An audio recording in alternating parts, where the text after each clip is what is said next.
Link TV, connecting you to the world. Link TV is viewer supported. Watch more at linktv.org. Link TV presents Mosaic World News from the Middle East. Here are today's top stories. Jordan's Muslim Brotherhood to boycott parliamentary elections. Historic Beirut Summit brings together regional leaders, and UN panel slams Israel on human rights. Mosaic World News from the Middle East begins now.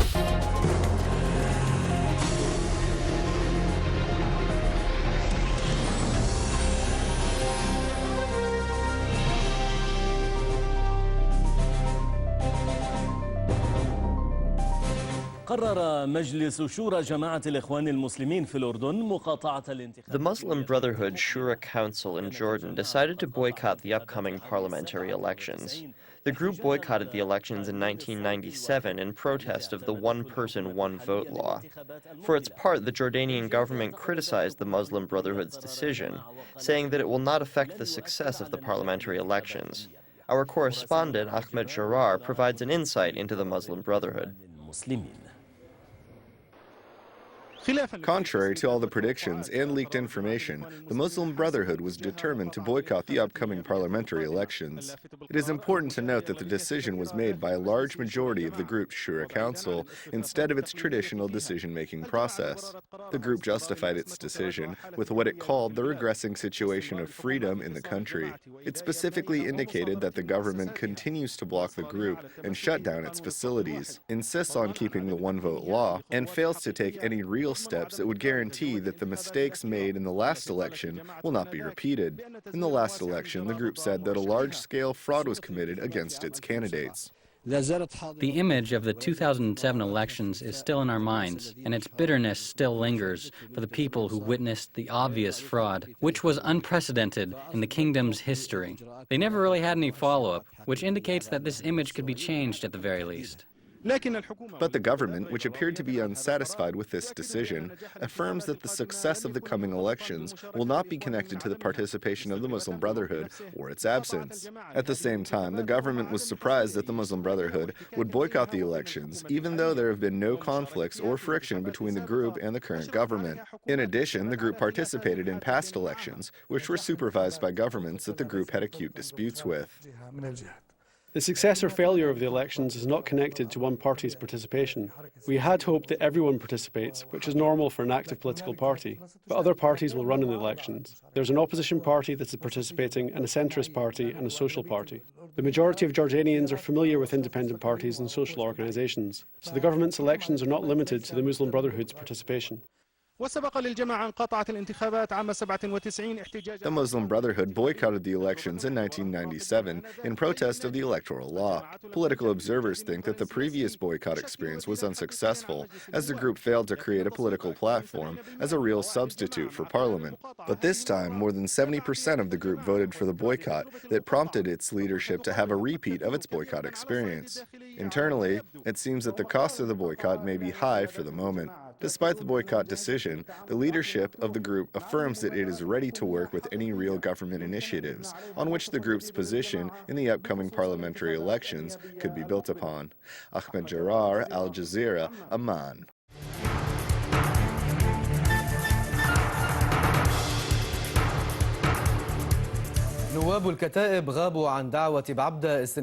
The deputies of the phalanges did not respond to the Babda invitation because President Amin al-Jamal was not invited. Meanwhile, a delegation from the Lebanese forces was present. Deputy Sadrida Jaja confirmed that nation building is more important than formalities. She said, "Our presence is meant to honor our great guest of Lebanon, the Saudi king, despite the grave error that was committed against Amir Jaja."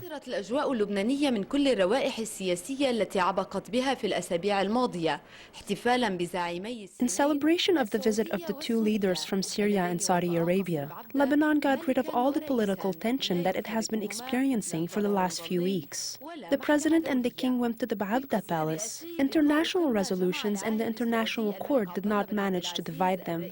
A meeting took place in the presidential palace. It was held between Saudi King Abdullah bin Abdulaziz, Syrian President Bashar al-Assad, and Lebanese President Michel Sleiman. The tripartite conversation focused on the importance of strengthening the national agreement, Lebanon's stability, and of improving the opportunities for economic and social development.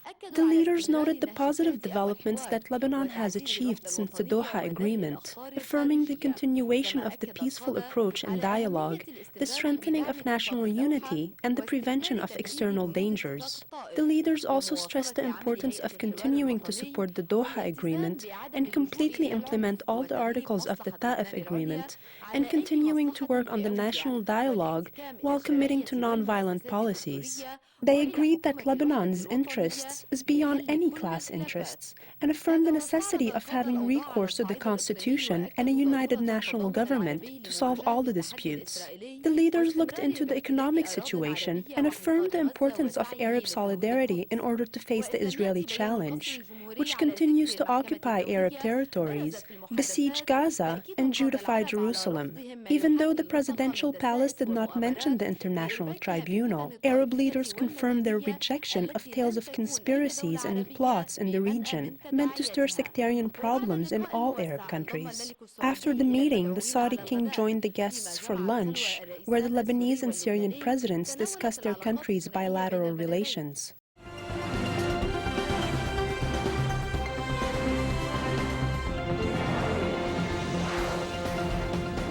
Well, the summit is over and there's been a statement by the leaders. Our correspondent in Beirut, Ali Rizk, tells us more about its content.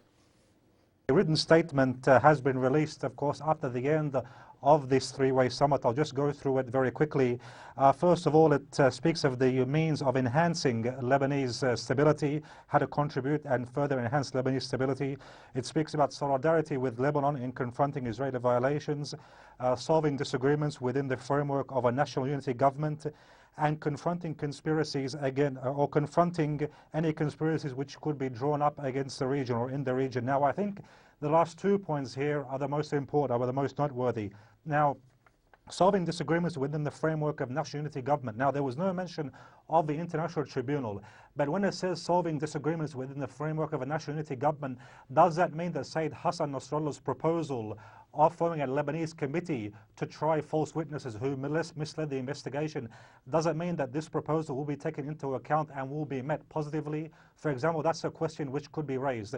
The second or the last item in the statement, confronting conspiracies against the region. Does this statement consider that the International Tribunal is some kind of an Israeli project, a conspiracy to harm Hezbollah after previous means to harm Hezbollah were not used? Also a legitimate question which could be asked. So if we look into between the lines of this statement, it might seem that Hezbollah has won and its point of view has been taken into account. Well, the UN has slammed Israel's violation of human rights and demands Tel Aviv take action against targeted killings. The UN Human Rights Committee says it's worried about Israeli restrictions on the movement of Palestinians in East Jerusalem al-Quds. A panel of experts says that since 2003, the Israeli armed forces have targeted and executed 184 individuals in the Gaza Strip. The world body has called for an end to the illegal siege of the Gaza Strip. The panel of experts also questioned Tel Aviv's own inquiry into a commando attack on a Gaza-bound aid ship that killed 9 activists and injured dozens more back in May. It says that all decision makers responsible for the attack, be they military or civilian officials, should be prosecuted. Hamas political bureau chief has slammed Arab leaders for supporting direct Palestinian-Israeli peace talks. Khaled Meshal described the decision made by the Arab Peace Initiative Committee as an attempt to mitigate the negativity of Arab political positions. Meshal criticized Arab leaders for what he called lack of leadership. He also described some of their policies as conflicting. Meshal's comments come a day after Arab officials in general agreed to holding direct Israeli-Palestinian peace talks. The acting Palestinian Authority chief, Mahmoud Abbas, has repeatedly ruled out any direct negotiations unless Israel halts its settlement activities on occupied Palestinian lands in the West Bank and East Jerusalem al-Quds.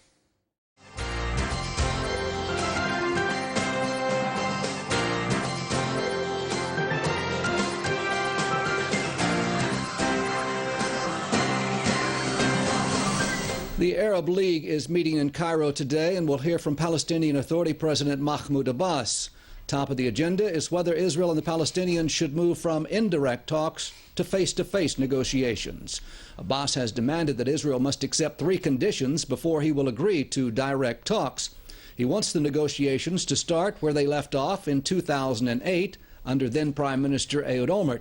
He insists that all settlement construction in East Jerusalem and the West Bank stop, and that Israel agree to return to the 1967 borders. The Netanyahu government calls those demands non-starters. The 22-nation organization is expected to endorse the PA position. There is a requirement in the roadmap that Israel has to abide by, has to commit itself to, and that is a total end to all settlement activities. That is not a precondition. That is a requirement of the peace process that the Israelis have to fulfill. And therefore, we feel that going again to direct negotiations without this requirement, without the fulfillment of this commitment in the roadmap, would really be very deceptive to our people. New controversy was sparked today following reports that former Justice Minister and Kadima Council head Chaim Ramon reportedly told chief Palestinian negotiator Saeb Erekat not to enter into direct peace talks with Israel. An anonymous source told Israel Radio that he overheard Ramon tell Erekat there was no point in entering such talks since Prime Minister Netanyahu has no intention of offering the Palestinians anything substantial. The witness reportedly overheard the conversation when he was sitting at the American Colony Hotel where Ramon and Erekat met on July 8th. He said Ramon told Erekat in English that he was sent to convey this message on behalf of President Shimon Peres. Ramon quickly dismissed the report. In a written statement, he said that some of the comments the witness claims to have heard were completely fabricated and some were just wrong interpretations. For his part, Saeb Erekat addressed the issue as a storm in a teacup. He said the entire report is part of the stinking Israeli politics and denied receiving advice from Ramon. Erekat said the Palestinians decide for themselves what steps to take in order to advance the peace process.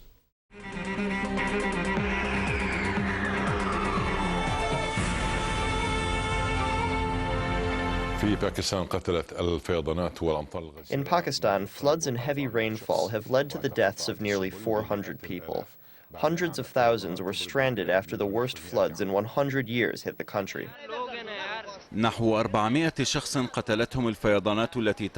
Following 3 days of floods and heavy rainfall, nearly 400 people have been killed in Pakistan. That number is expected to rise in addition to the hundreds of injured and the thousands who are stranded and those made homeless.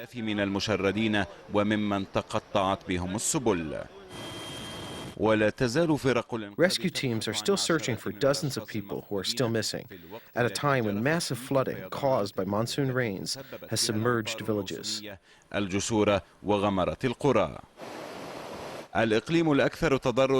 Khyber province in northwestern Pakistan is the most severely hit province. This is the worst flood the province has witnessed since 1929.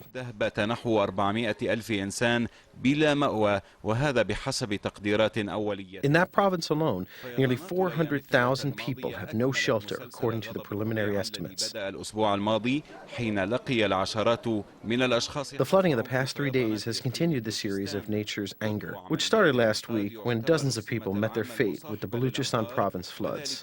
Rescue efforts have slowed down and the rain has cut off the already rugged roads.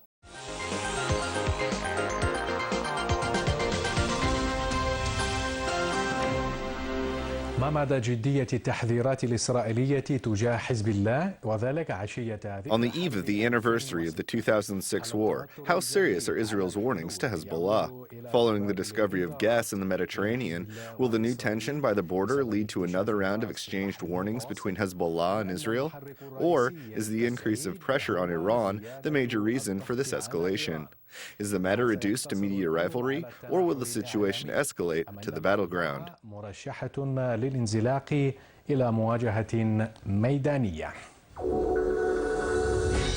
بعد 4 أعوام على حرب لبنان الثانية يلاحظ تصاعد التوتر من جديد. 4 years after the Second Lebanon War, tension appears to be escalating again by the Lebanese-Israeli border and between Lebanon and Israel in general. The first phase of this tension is exhibited in the nervous statements issued by both sides over the natural gas reserves discovered under the waters of the eastern Mediterranean. باستحقاقاته من الحقول المكتشفة يتهم إسرائيل بسرقة ونهب موارد الغاز. Lebanon, which also demands rights to the gas reserves, accused Israel of stealing and looting the resource. In response, Israel announced its readiness to protect these reserves by force. بشأن انتشار قوات حزب الله في الجنوب اللبناني. Subsequently, the Israeli military published a report about the deployment of Hezbollah's forces in southern Lebanon, analyzing that they are preparing to set up targets that they will destroy in case military operations begin. تستعد للتصدي للعدوان المحتمل من جانب إسرائيل هذا الصيف وأنها جاهزة لتسديد ضربات جوية. Hezbollah's leadership responded by announcing that the organization is preparing to resist Israel's potential aggression in this summer, and that it is ready to launch responsive strikes on targets inside Israel, including the most recent ones. Hezbollah's representatives affirmed that they have no desire to see the tension on the Lebanese-Israeli border escalate. وجود انتشار لقوات حزب الله في الجنوب اللبناني خلافا لقرار مجلس الأمن الدولي 1700. They said that the newly released information by the Israeli army, which claims that the deployment of Hezbollah forces in southern Lebanon is in violation of UN Security Council Resolution 1701, was fabricated, false, and groundless. However, many political observers and politicians, including Secretary General of the United Nations Ban Ki-moon, have shown concern over the possibility of another Lebanon-Israel war, which may lead to disastrous consequences in the near future. كما نرحب بضيفنا من القدس السيد شلومو بروم النائب السابق للمستشار الأمني. Joining us from Jerusalem is Mr. Shlomo Brom, former Deputy Security Advisor to the Israeli Prime Minister, former Director of Strategic Planning in the Israeli Army, and a negotiator. He is now a senior researcher in the Institute for National Security Studies. Welcome, Mr. Shlomo Brom. ونبدأ من القدس سيد شلومو بروم السفير الأمريكي السابق في القاهرة وتل أبيب دانيال كورتسر. Former U.S. Ambassador to Cairo and Tel Aviv, Daniel Kurtzer, currently a professor at Princeton University, recently published an article talking about the possibility of a third Lebanon war, or so he called it. He says that there is a great potential for armed conflict or a wide-ranging Israeli military campaign against Hezbollah in the next several months. Do you share his prediction? وذلك في الأشهر القليلة القادمة. هل تشارك هذا السيناريو؟ Not at all. I don't agree with Kurtzer's analysis on this matter, nor do I expect large confrontations to take place in the near future. طيب لكن يعني بالنسبة للملاحظات التي جاءت في تقريره الإشارة إلى القدرات العسكرية. Fine, but his article points to Hezbollah's improving and increasing military capabilities and that it now owns more rockets. The Israeli military fears Hezbollah's increasing threat and its capability to launch lethal attacks on Israel. زيادة التهديد لإسرائيل من جانب حزب الله والحركة قادرة على ضرب العمق الإسرائيلي. Yes, that's true. There is concern over that issue. Both Israel and Lebanon share this concern. I don't believe that either side wants any wide-scale confrontations to take place at this time, because they both realize the kind of harm that it could cause them. I think that this creates a kind of balance between the two sides, which stabilizes the situation.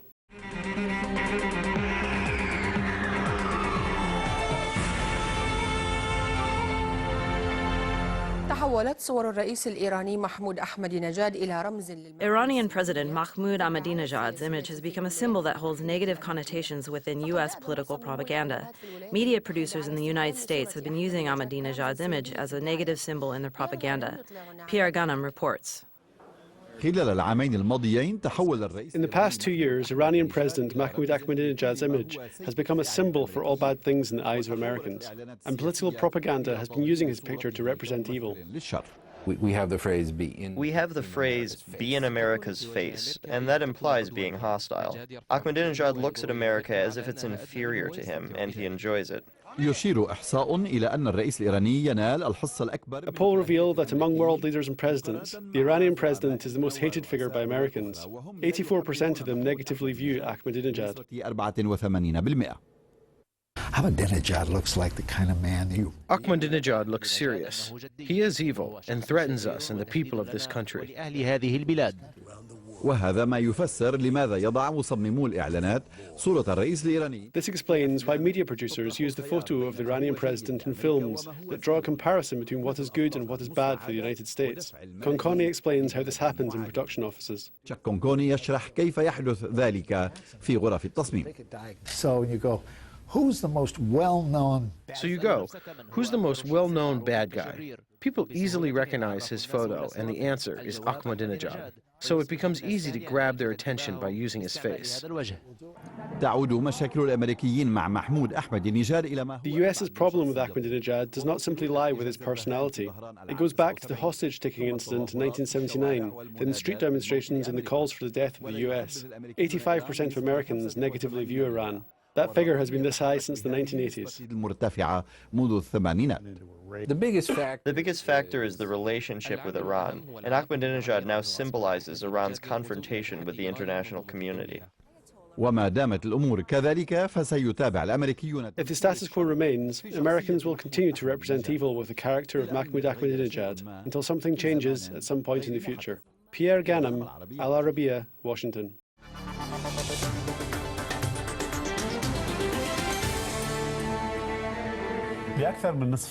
For over half a century, the language of war has dominated the Palestinian-Israeli conflict. However, a number of people from both sides have decided to adopt a new language that might not be accepted in their communities, the language of dialogue and peace. Palestinian Nuruddin Shahade and Israeli Eyal Weinberg used to be armed activists, each on his own side. Today, they are peace activists in an organization called Combatants for Peace, which was formed in 2005 and has since attracted thousands of supporters.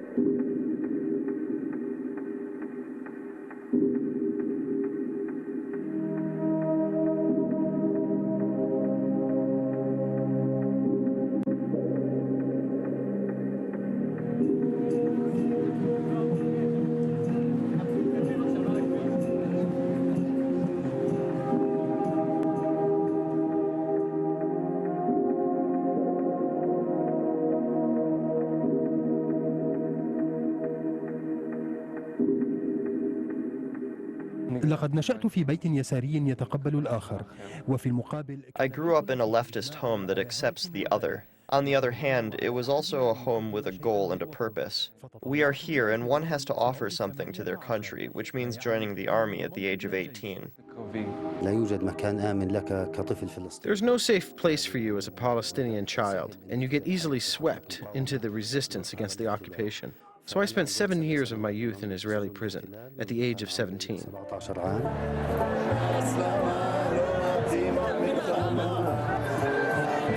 أثناء لقاءاتي الأولى بفلسطينيين كان من الصعب علي الاستماع إلى حكاياتهم. In the first meetings, it was very hard for me to listen to their stories. I heard the bloody stories and I realized that I was ready to approach these people and try to find a solution to our joint historical predicament, and they are also willing to take a similar step. Then we have a very special thing here. هذه خطوة مشابهة نحوي فإننا نكون حينئذ قد بدأنا شيئا مميزا للغاية. ما صدقت معقول يعني هذول كانوا بالجيش الإسرائيلي. I couldn't believe that these people served in the Israeli army, firing at us and bombing us, and now they gave up bombing us and hitting our children. It was then that my transformation began.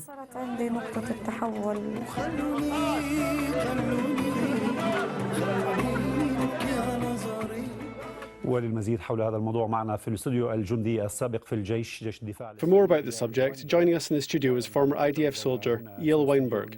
Former Fatah combatant Nur al-Din Shahadi also joins us in the studio. Good evening. ندخل في الحوار حول محاربين من أجل السلام. سأتعرف عن كل منكما. Before we start our conversation about Combatants for Peace, would you introduce yourselves and tell us about your individual turning points?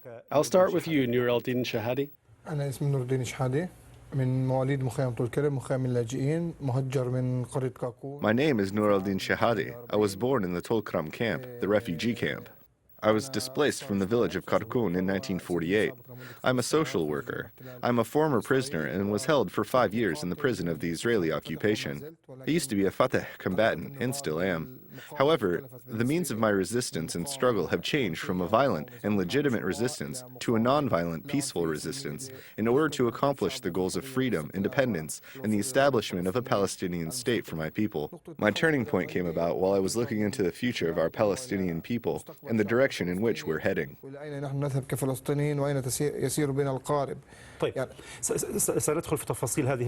Let's now listen to Eel Weinberg. I think that my turning point was after my military service. Sometime after, I met Palestinians without my uniform and dealt with them as humans. The Second Lebanese War and the war on Gaza made me realize that I need to be responsible and take responsibility for my major transformation as a combatant for peace. The views expressed on Mosaic are from contributing broadcasters, not Link TV or its sponsors. The production of Mosaic is made possible from support of viewers like you. Thank you. Watch Mosaic World News online. Stay up to date with breaking news. Read our blog. Get transcripts of past shows and more at linktv.org/mosaic.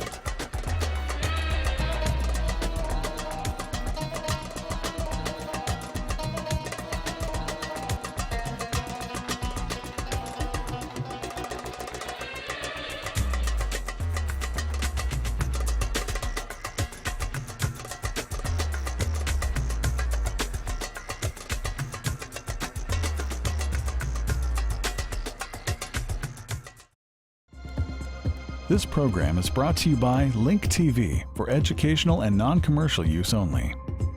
Link TV is the only U.S. network dedicated to global and national news, uncompromising documentaries, and diverse cultural programs, programs which connect you to the world.